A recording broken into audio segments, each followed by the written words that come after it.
منه ولا الواحد. بس المطلوب بقى كده منكم هتخلوا بالكم وياه. انا عندي في بيتنا اخوات 7 وابويا معانا بيرعاهم، علمنا ووصلنا الجامعه لكن على الصنعه وربنا، وربنا ما كملش علامه ولا خد غير محو الاميه، لكن تستشعر في كلامه استاذ دكتور في الكليه. فلاح جنبي يراعي ارضه وبيسرح من بعد الفجريه، بينقي تقاوى على اصولها ماشي على الدوره الزراعيه، وفي ارضنا ما تلاقي حشيش ولا رجله ولا دوده قويه، والقطن هو طالع بالزهره بيشكلوا عليه في الجمعيه، وجيراننا بيشتكوا من الدوده قاعدين يقولوا لها الصمديه. ما هو من النوم الساعه 10 ويروح على الغيط الظهريه، ما هو كان تعبان بيسمع نشره ويشوف كام فيلم واغنيه ويولع في الشتاء والدفى، والصيف بيحط الناموسيه، علشان كده ارضه يا ناس خابت ولا جابت قرش ونقديه. اما احنا الارض بتاع ابويا السهم بيملى العربيه، 2000 كده واحد عليك يابا كان بقه بنقط عسليه.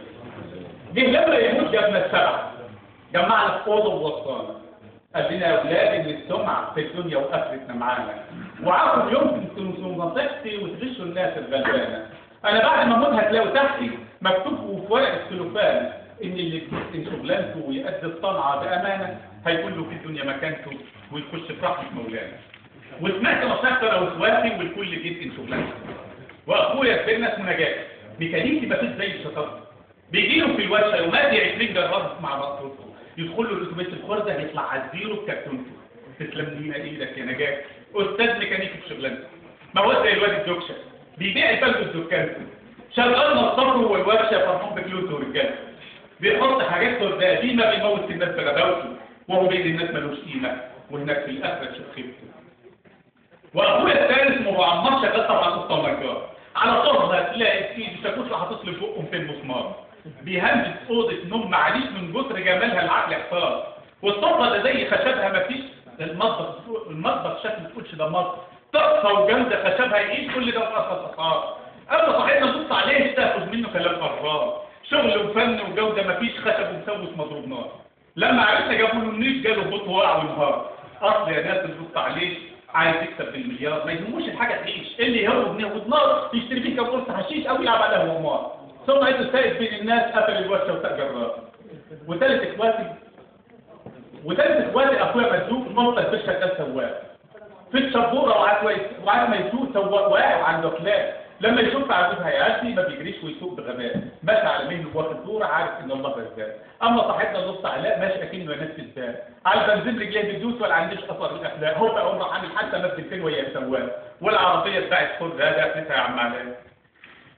اما ربنا اخويا مأمون واد سباك فنان مدير، شغل مظبط كده مضمون ما بتسريج جوه المواسير، ولا يوم شفنا مجال السلة بتجري بسرعه وهو على البير، ولا يوم طلعت منها الريحه اطلع منها كل ضبيب.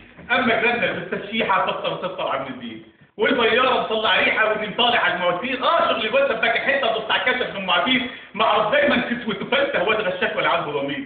من كام يوم كده قول لي يجي 6 رجليه وقعت جوه البيت، جنب ايده وظهره بلجه وشال الزايده مع المواسير.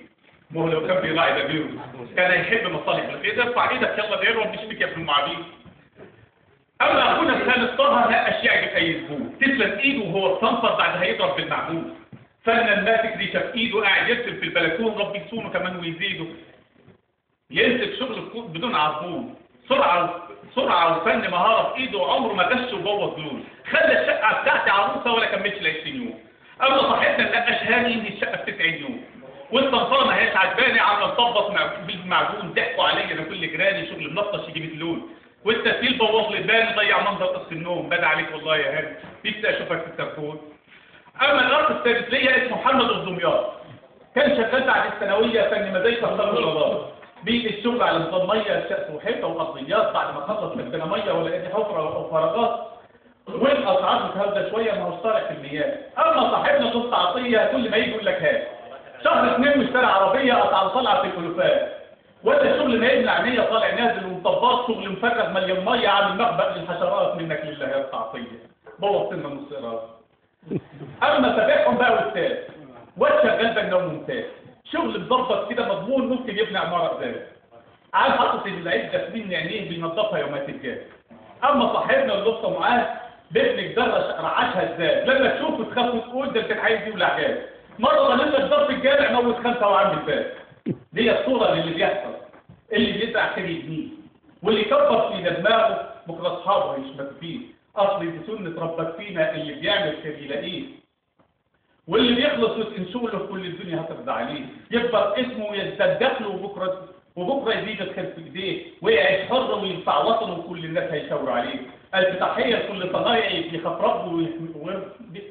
ربه وانتوا دينه، بالنا مبيض او حلواني او نقشش لم يمينه. عايزين نبني بلدنا بايدنا، اي غريب ما احناش عايزينه. عايزين نبني بلدنا بايدنا، اي غريب ما احناش عايزينه. عايز بعد اذنك هي الصفحه